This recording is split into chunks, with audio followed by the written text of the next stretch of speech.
Welcome back. We're looking forward to continue this unique Igeres Yud the 13th epistle of the Alter Rebbe. In this segment of Igeres HaKodesh, which we mentioned many times, the Tanya has 4 segments. This is the 4th. We merited to conclude all the previous segments, and now presently Igeres HaKodesh. We merited to learn all first 12, and we're holding we just began last week the 13th. We did have a presentation, as perhaps you could recall, but for the newcomers we had a presentation of the backdrop of this segment. Understandably, Alter Rebbe wrote many more letters, but these letters have a unique backdrop, and this is the reason why I made it into the Sefer Tanya. Besides the fact it really covers so much of the whole package, if you will, of Torah, Avodah, Gemilas Chasodim, explained with the inimitable explanation and presentation of the Alter Rebbe. As a Neshama Chadasha, everything is imbued with Torah Chassidus, which enriches every part of Torah, Chassidus, Torah, Avodah, Gemilas Chasodim, the Yid, the Neshama.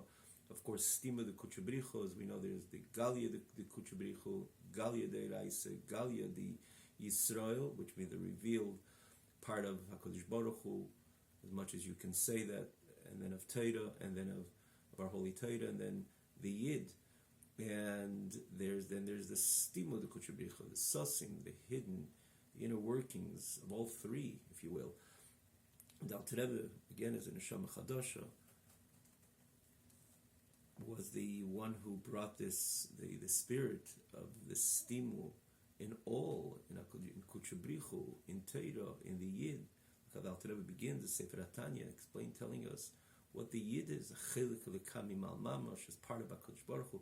Alter Rebbe revolutionized the whole inner workings of all three, if you will, of HaKadosh Baruch Hu, Torah, and the Yid. This was the Gili, the revelation of Chassidus Chabad, which you see it again. This is the magnum opus of the Alter Rebbe, the Tanya in general, and particularly Likutei Amorim. It was a revolutionary presentation. It wasn't just another Sefer Musar. We spoke about this so many times. But Igeres HaKodesh, which covers really all areas of Torah mitzvahs, is imbued with this very Chassidus spirit, inimitable Chassidus spirit and presentation of the Alter Rebbe. The way the Alter Rebbe explains every idea with the lens of Torah Chassidus, which is, of course, it's a game changer, a different idea. The Tamuru Kitev Hashem, evidently, through learning and appreciating the Alter Rebbe's Torah and the Torah Chassidus Chabad in general. We spoke about this quite a few times, but the backdrop of Igeres HaKodesh and these Igeres, even though the Alter Rebbe covers all topics of Torah mitzvahs, but there is definitely the thread of tzedakah, which definitely is something which stands out in all these letters.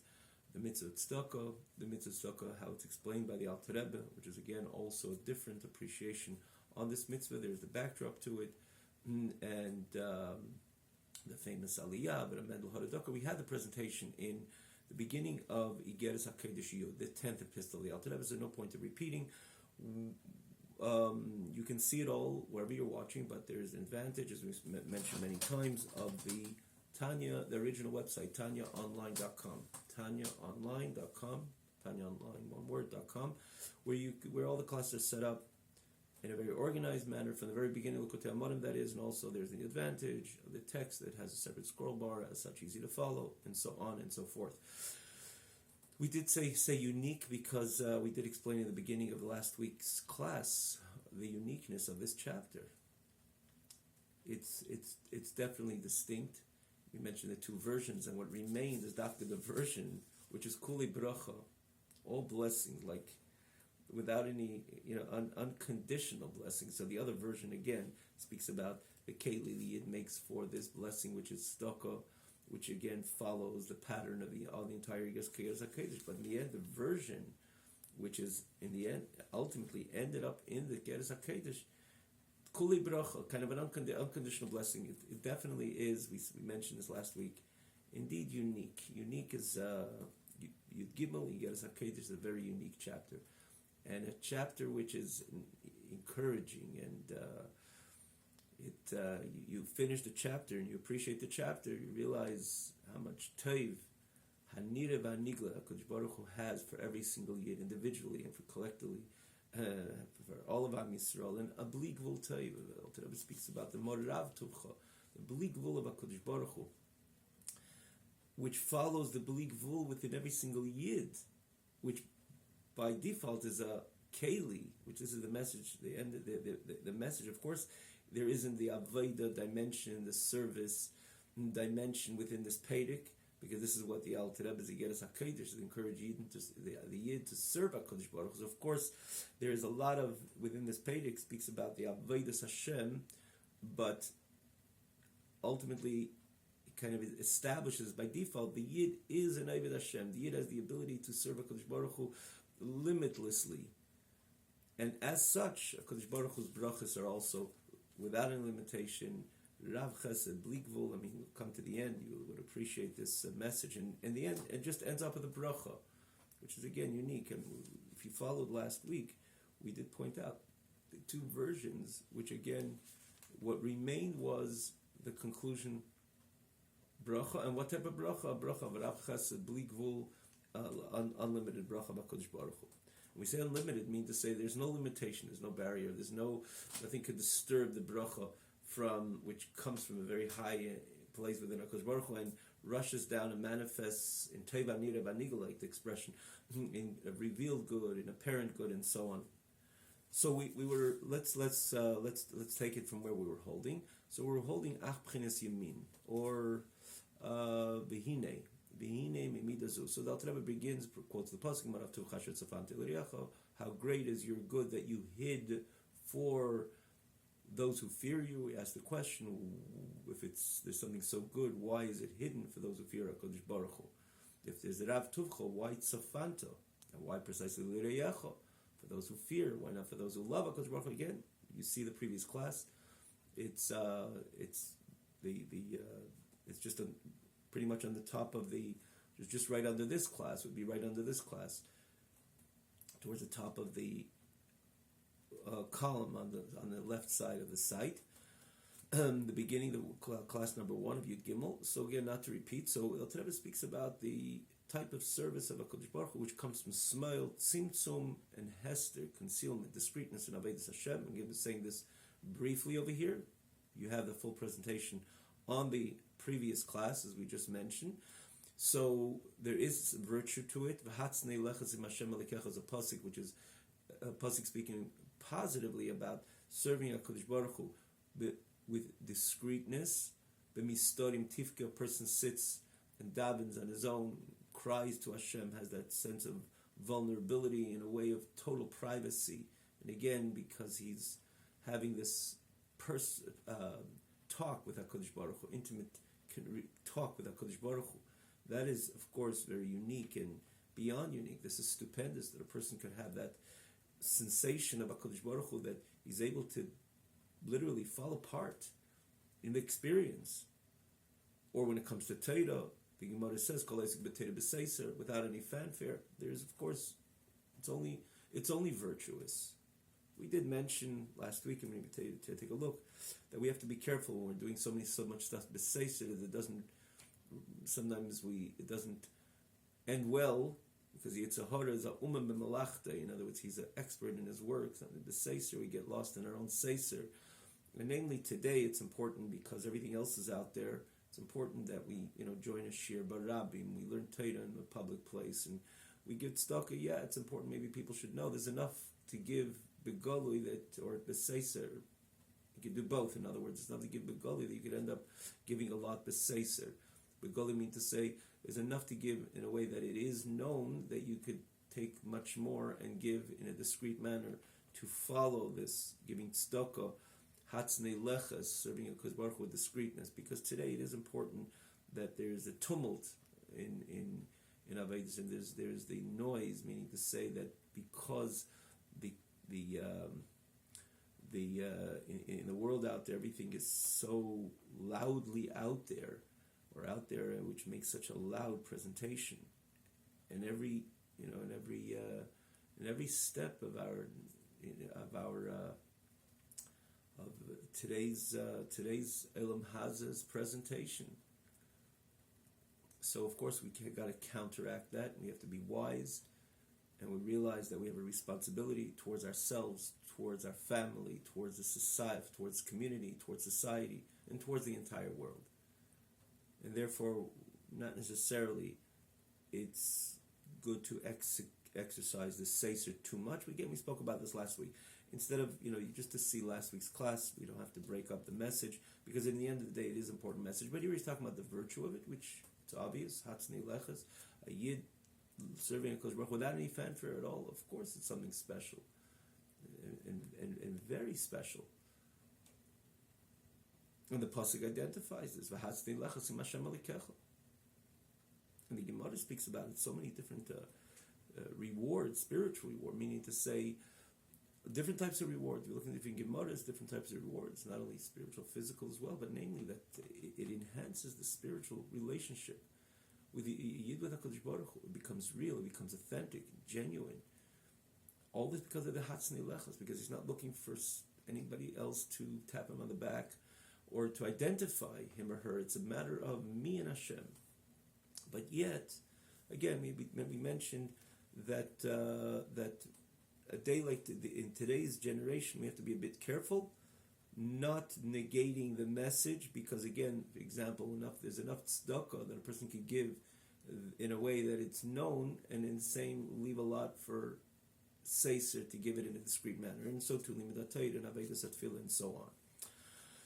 So we're holding about 2, 4, 6 lines from the top. V'hine in the text. V'hine right by the dot after b'chol. V'hine memida zunim shechas gam kimidas at simtzum v'akbul b'aved Hashem. Yet there's a deficiency, because from this character of smile, which is about gvura, we spoke about this last week as well. Baruch atah Avinu Eloheinu melech haolam shakil midvari.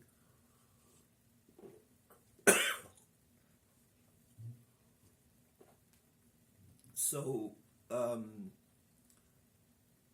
That in the end, because it's coming from smile, Gvura is about condensement. Gvura is about compressing a matter. Chesed is ispashtos. Gvura is about concealing or condensing the hispashtos of chesed. We spoke about this last week as well. And it's a click away. So we're not going to elaborate. Chesed is giving. What is discipline? This means that you're channeling the chesed. You're not allowing the chesed to come in its full expression. So when you have this smile in Avodas Hashem, there's also a tzimtzum. There's also gvul. There's a limitation in the person's Avodas Hashem. For example, and not chas v'shalom means cutting real corners. Chas v'chalila, you're talking about someone who's really serving a Kodesh Baruch Hu, doing it the way the Eibishter wants, the way Hashem wants him to serve, and is learning Torah and is doing mitzvahs. But yet, there's a limitation. For example, it comes to mitzvah tzedakah.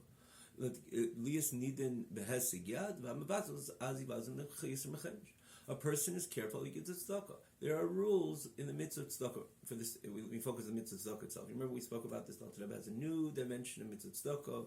You find it in Perek Gimel of Igeres HaTshuva, towards the very end. Yud in Igeres HaKodesh, different dimension mitzvah tzedakah. There's koil asher yitin b'ad nafshei. Person would give everything away, but again, in the context of tzedakah itself, aren't there rules? Yes, there are rules. A person is obligated to give a tenth, a tenth to tzedakah. If he wants to be generous, he can give 20%, which is a chaimish, which is a fifth. But look what the halachah says: hamavazvez. Even when you're splending, meaning to say that you're extending yourself beyond the norm, splurging even. That is, al yevazvez yosem chaimish. Don't splurge more than a fifth. Don't give more than 20%. This is halacha. So of course, 20% is a significant amount, but the halacha says don't give more. Okay, gavna. So he follows yosem chaimish. So he follows halacha. He does what the Hashem wants. 10%, of course, made a good deal right away to the Gabbai Tzedakah. 10% I'm giving, because the 10% you can say it's not even his. Famous understanding the 10%. Hashem says the 10% is not even yours to begin with. But again, in the end of the day, the decorum is, in other words, the way it's established. I made this money. I'm taking 10%, giving to Tzedakah. Wonderful, but I want to give more. I'm going to give 10%, 12%, 15%. I want to be about tzedakah. I'm ready to go 20% of my earnings, give it all to tzedakah. The halacha says, don't give more than 20%. Don't splurge more. And I follow that halacha. So I am being generous, but you see there's a limitation. I start with 10, I go to 20, and I follow the halacha. If I open the Shulchan Aruch rather, and I see, oh, go till 20. You can go till 20, but don't go more than 20. Close the Shulchan Aruch and say that's where the buck stops. In the literal sense of the meaning. All right? And so to the Talmud Torah, comes to Talmud Torah, V'shari mitzvahs, learning Torah and doing other mitzvahs, Daily she'etzi d'chavasi, mechuyiv mefurish chivasi ha-Torah. Mechiyuv, mefurish chivasi ha-Torah. Excuse me. Then when it comes to learning Torah, of course, learning Torah also has the setup, its rules, its regulations. So when it comes to learning Torah conceptually, a person has to learn Torah yom v'layla. A person should never stop learning Torah. Like pasik pum migirsa, the Alter Rebbe famously has it in Likutei Amarim, the first segment towards the end of Perek Tes. Towards the end of Perek Tes, when he speaks about what is the mandate of the Nefesh Elikis and how the Nefesh Elikis is meant to execute its shlichus in this world. It goes through the entire system of the nefesh, of the soul, and then when it comes to thought, speech, and action, he says, when it comes to thought and speech, which is limud Torah, understanding, appreciating, also uttering the words of Torah, which is, we know, part of the package of the mitzvah of Torah. The Gemara in Eruvin says, Chaim heim mitziyeim bepeh. It gleans from the pasuk that it has to be verbally uttered. We learn Torah, we have to utter the words of Torah. So a person has learned like pasuk pum migirsa kol hayom. The Alter Rebbe Lashon says Allah in Shulchan Aruch. I mean, the Alter Rebbe, places it in the Likutei Amarim as he's telling us the ultimate the mandate of the Nefesh Elikis. But this is halacha, pure halacha. A person should never stop learning Torah. But on the average, it's an impossibility for the person to think Torah. We should think Torah, even though we're occupied ourselves with other ideas.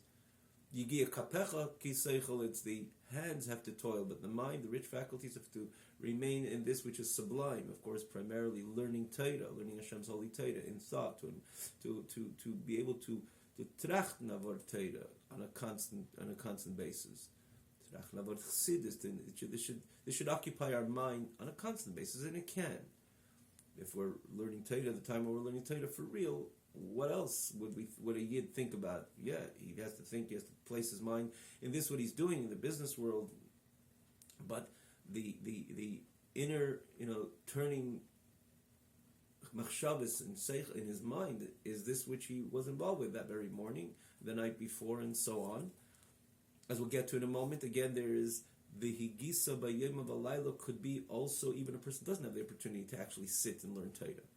Even though that's the optimal way a person keeps this mitzvah, constantly learning Torah, because Torah is chayenu v'erech yomenu. It's our life, it's our respiration. You don't stop breathing. One stops breathing, they expire. A person should never stop learning Torah. However, in actuality, it can't be the learning can't be in the same way throughout the entire 24 hours. A person has to put bread on his table. He's obligated, a person's obligated to work 6 days a week. And he has to put in the right hours responsibly to bring home the parnasa responsibly. However, and therefore it's a question really, like we ask of any question. We mentioned this quite a few times in the past. Like any other shaila person has to go to his mentor or to his rav. This is my schedule. How much Torah do I have to learn? And the person has to learn Torah in the morning and in the evening. And the more time a person has, the more he has to give away for learning Torah. So it doesn't mean he becomes this completely removed entity with angelic, somewhat removed from reality. No, he does what he has to do, and he eats and drinks and family time and so on. But bechlolos, in the overall, this is an obligation he has to learn Torah yom v'layla. So usually it's in the morning. Perek echad shachris, perek echad arvis, like it says in perek lamed daled. You see in perek lamed daled, Likutei Amarim, also a click away. This is a question, a regular question. A person has to have a mentor come with a schedule. The mentor has to be careful to tell the person, in other words, to guide the person that he fulfills his chas v'shalom. There's no deficiency in this mitzvah of limud Torah. You have to learn so much and so much in the morning, and every night so much and so much. And the person has shiurim in Torah, this year and that year. That's what it means. Chayenu v'erechamin. It's our life together, our life and the length of our days. Together with that, a person has to, usually it's a significant majority of the day, the way it is today, or a big part. Let's say significant, a big part of the day. The person's involved in his, in his work, the workplace, the workforce, and is eating and drinking, sleeping, as the Gemara says, so much a person takes from his lifetime. And then they say sleeping is sleeping, but ultimately, the limudat, there has to be limudat Torah every single day. There are rules according to Allah, and one has to implement it in order to fulfill this mitzvah in a proper way. And so too when it comes to mitzvahs, how much a person should spend for a mitzvah. It Gemara, it speaks about esrig there, but the mitzvahs have to be done also in a very wholesome manner, but yet he follows the text. He has the checklist and he follows the checklist. He does it perfectly. But it's only as much as it is demanded from him or her. It's enough for this person to fulfill his obligation of this what Torah explicitly tells him and obligates him. For example, when it comes to B'tzis and Torah, he wouldn't learn more because the Rav told him, explained to him, this is how much you have to learn, and he's honest with himself and he makes sure that every moment is utilized, which is also something we sit down and learn, and before we start learning already another 20 minutes went by. So of course we're not robots. Hi, how are you? Good morning. I hope everything is well with you. And if someone has to confide something to somebody, you should try to do it, not in the context of Torah, but if that's what our way into Torah, if that's what it is, it's fine. But the significant majority, or the time which is designated learning Torah, has to be to learning Torah, not conversation. And I checked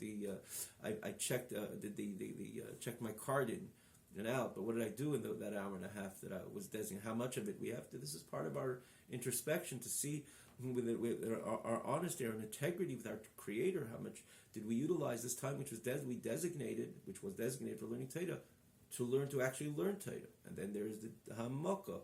And when I'm learning Torah, I close everything off. I close my mind, put my mind away to really sink in depth, with my amkos, with my depth of my seich, with my intellectual depth into this material that I'm learning. Also, we have to be careful to do so. We shouldn't just learn Torah peripherally, and so on and so forth. So the person does it. Even we're talking about a yid who does it right. But nonetheless, the clock ticks. This time, I'm not going over. Do I have the opportunity, especially people who are self-employed? Yeah, I could just push in another taisus as an example. No, this is the time which was given. This is the time that I'm going to stop. And this is a starting time, stopping time. Wake up a little earlier to learn a little more. The Torah tells me to learn so much. I'm doing it perfectly, but nonetheless, not more. And so too when it comes to mitzvahs. There's a demand that even based on what the Gemara says how much I have to spend, but if I have an opportunity for a nicer esrog and he asks me for a little more, no, this is not part of my budget. So you're talking about a real frum yid over here. And he's doing things right and with honesty and earnestness with his Creator. Integrity with his Creator. But nonetheless, because he's serving HaKadosh Baruch Hu, with a smile, with a gvura, his neshama comes from smile, not so much yamin, as we explained last week. The idea of neshama is coming from chesed or gvura, not to repeat because we took the time to explain. Apparently, every neshama is a part of HaKadosh Baruch Hu. What does it mean? It comes from yamin, chesed or gvura. But we explained this as well. A click away, last week's class. So the yidu comes from the gvura, the source of the neshama comes from more the gvura, the smile. So his avodas Hashem is all about simtzum at the end of the day, despite he's doing everything correctly. However, the yamin type of a yid, the yid is source of his neshama comes from chesed, where there it's about ispashtos, extension, not a condensed and limited expression, but more of a limitless expression in their avodas Hashem, because their source of the neshama comes from yamin. So the Alter Rebbe continues, yamin is chesed v'ispashtus b'avodas Hashem. Yamin is about the character of extension, kindness. Kindness meaning to say, kindness is about giving, kindness is about extension. And ispashtus is the beyond just giving and extending oneself in a full flow, in a full measure. And that expresses itself in his avodas Hashem, his or her avodas Hashem, and their service to HaKadosh Baruch Hu, because their source of the neshama comes from yamin. So there it's bisrachvus with expansion, belit, tzimtzum v'ester klal, without any concealment, without any cover up. K'mishu kosuv v'halchu barchova. David HaMelech says until I go barchova, with a breitkeit in Yiddish, the broadness in everything. In my learning Torah, I don't look at the clock of having opportunity. Of course, we're talking about responsibly executing this harchava, not just irresponsibly. Okay, just let me overlook what I have to do. No. We're talking about you doing it responsibly. He's giving tzedakah responsibly, but nonetheless, he doesn't stop at 20%. He's okay to go. Now, how can you? The halacha says you're not supposed to splurge more than 20%. But again, following the pattern of the Alter Rebbe, in the Geras HaTshuva, again, the end of the third, click away, and in Yud, in this very Geras HaKodesh, the 10th, which has a message of a different dimension of tzedakah, that it doesn't stop at 20%. It's a different dynamic within tzedakah, as an example. But when it comes to Torah, it comes to mitzvah, so he asked me for another $8 for the esrog. Of course I'm going to give it to him. I want a nicer esrog. And if I have the opportunity to learn another taisus, because that's the end of the sugya, and I'm self-employed and I could make it. Not again doing things irresponsibly. I have to be very careful. But in this responsible framework, I have a spashta, a very certain archava, because my neshama comes from Yamin. The midah, the character of chesed, that's the source of my neshama. So it manifests in my Avodas Hashem, V'asalcha Barchava. I go with broadness in my service to HaKadosh Baruch Hu. And this comes, this, and it's associated with this, with our sages of blessed memory say, throw I don't want to say fear, a certain awe to your students. Now, where does this come in? And more so, if you look at the brackets here, it says Niras Tzarchlis Gamkin Kaidim Ach B'chinas Yamin, which is really arguable, because he's saying that apparently there's a certain teacher which everything is so broad by him. So on the onset, there's not an issue. Again, according to the second version, that the idea of trying to place a certain reverence within the Talmidim, mora, because it's a mora loshen mar, bitterness to be exact, but it's the idea that you're trying to extend or appear or infuse into the Talmidim this mora, this reverence, this fear, this awe, which, according to the second version over here, that really belongs to the smile, because everything is about gvura, yira, as opposed to ispashtos. The one who has his halcha barchav, he's a teacher, he doesn't have these issues. He'll capture and captivate the attention of all the students, each one of them. He doesn't have to set up this mora by his talmidim. So this really is connected to the previous, to the smile type of teacher, the teacher which his source of the neshama comes from smile, that he has to be zroik morad batalmidim to capture their attention. But if you look at for the face value of the Alter Rebbe before the tzorich iyun over here, the version, the standard version, he said dafka this is v'sach barchav, which means because he's so broad in his avodas Hashem and he's a teacher, so right away his presence, he doesn't have to take the 5 minutes to discipline the class, as an example, because his presence throws this mora in the Talmidim instantaneous. So you can see it, how it really belongs to this second, to the Yamin type of Avodah Hashem. Because everything about him is so broad. He walks into the class with a broad and expression of his connection and relationship to HaKadosh Baruch Hu, the way it manifests in so many different ways. He learns Torah Barchava and gives Tzedakah Barchava and Mitzvahs Barchava. So he comes in, his mere presence, everybody stands silent in an instant, and it perhaps instinctively, and he's ready to go on with the class. He's Zerek Marek Batalmidim, because of his Asalcha Barchava, because he's Chesed. So you can see the two ways. One would say Marek Batalmidim, because it's connected to Yira, which belongs to the smile, and that's that version with Tzarachi, and it seems like this should be applicable to the smile type of Yid. So there's two ways of looking at it. And Gam goes on when it comes to tzedakah, or in his Avodas Hashem B'li Tzimtzum Gvul Klal, without any limitation, without any border. And there's nothing, no blockage to the spirit of his nidivus, extension, kindness, chesed, donating spirit. May it be in tzedakah, in charity. Maybe in Talmud Torah learning, like we said before, no limitations. Umeshari mitzvahs, any of the other mitzvahs. Spend a bit more. Again, we have to say this time and again, responsibly, but it's a character what is not so tight in their expression of their Avodas Hashem, because the tight guy also, the tight Yid also, he's serving HaKadosh Baruch Hu perfectly. There's not one deficiency in the checklist. Then there's it's not, his Avodas Hashem is not wholesome. And Hashem says to get a beautiful pair of tefillin. Hashem tells us to get a beautiful esrog, and Hashem tells us to learn Torah and to do it right, especially when it comes to learning Torah. And the previous Yid also does it perfectly.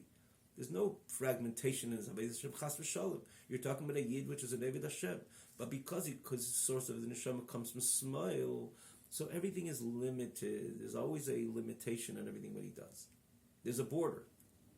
When it comes to the Yid, which is Vashalcha Bar Chava Yid, the Yid which comes from the source of his neshama comes from the Chesed, Mid of Chesed on high. As we explained last week, again, to understand the Mid of Chesed, you got to go to the previous class. But that Yid, everything about the Yid is in a manner of broadness. And it says learning Torah, he's able to learn another 10-15 minutes, or maybe another half an hour. Or if it's a time that he doesn't have to go to work, it's at night, and he's ready to push through another hour, just to be able, because he's excited about his connection with HaKadosh Baruch Hu. He knows Limudat Torah is the greatest, learning Torah is the greatest union a Yid could have with HaKadosh Baruch Hu. Al-Tarab explains it.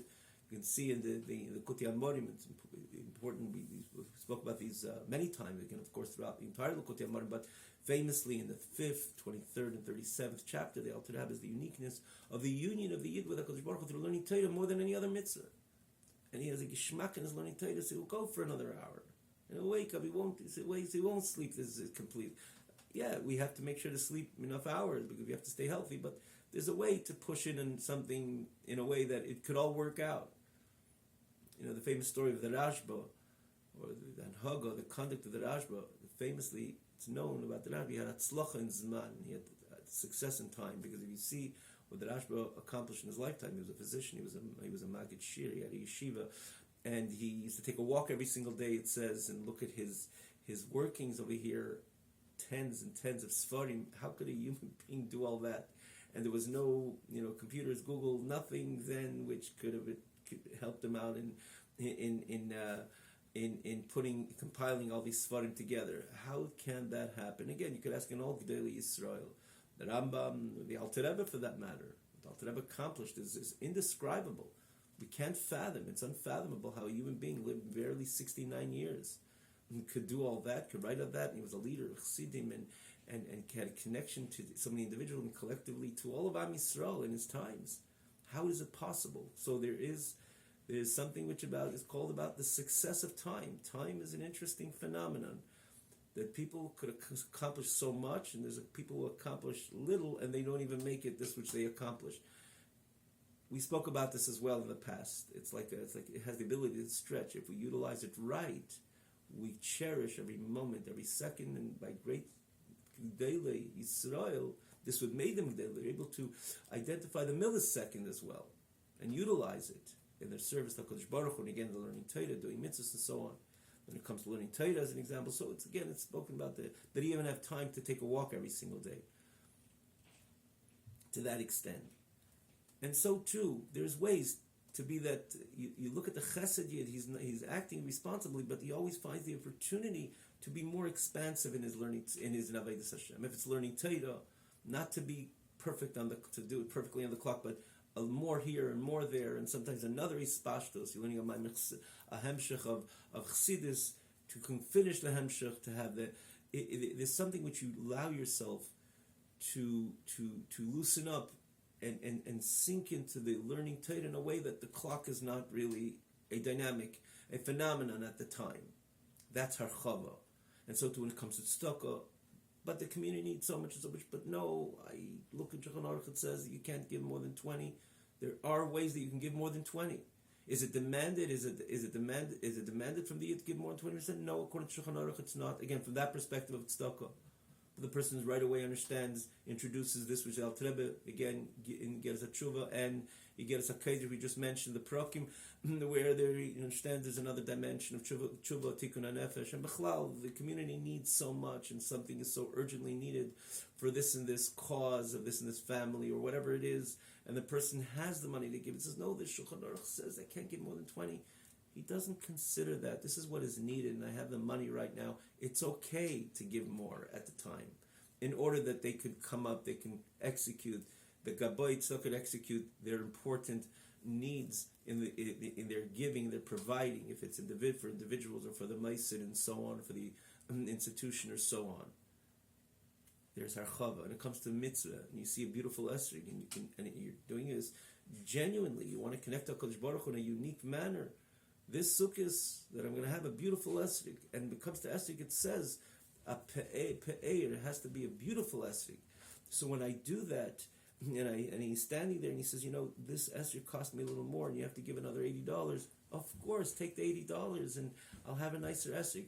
He doesn't stop based on the calculation in which the Shulchan Aruch itself says how much you should spend for a mitzvah for an esrog, as an example. And Al Rebbe concludes this part of this Yud Gimel. He says, and it's not enough for him just to fulfill his obligation. Ad bli dai. These words we referred. Ad bli dai. To no end. Now, ad bli dai, really, if you look at the words ad bli dai, for face value, it means really to no end. What if he asks for $120? If I'm able to do it, and I appreciate the connection with HaKadosh Baruch Hu through the esrog, it'll also, because we don't put a limit, okay, go another $80 more than what you thought to spend for the esrog. That's also a certain harchava, broadness in expenditure for a mitzvah.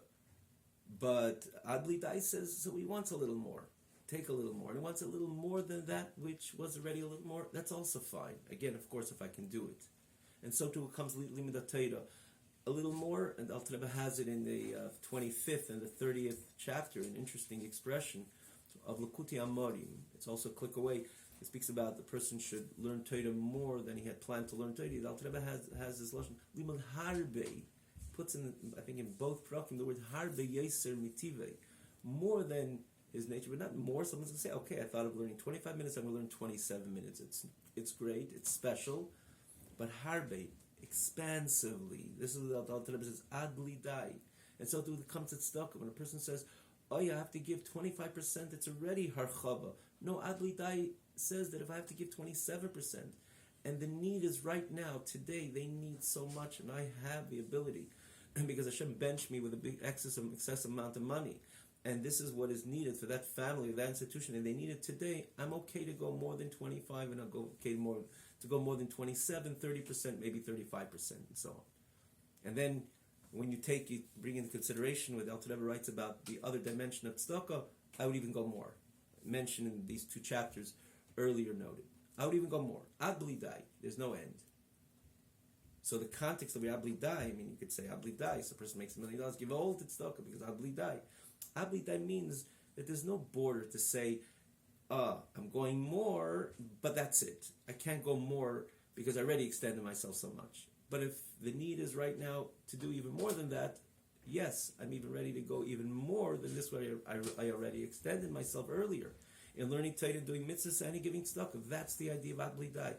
That is the Yid, which the source of neshama comes from chesed. By default, he has a certain, and of course, everyone has freedom of choice. A person could shun that and look for the archava, God forbid, in other areas, or even kosher areas, but not in Avodas Hashem. Of course, this Yid makes a decision that he is an as he's a servant, knowing rather that he's a servant of HaKadosh Baruch Hu. So he utilizes this Yidmin, he utilizes this Hispashtos precisely in his Avodas Hashem as it manifests in the areas of Torah, mitzvahs, and Gemilas Chasadim, ultimately tzedakah.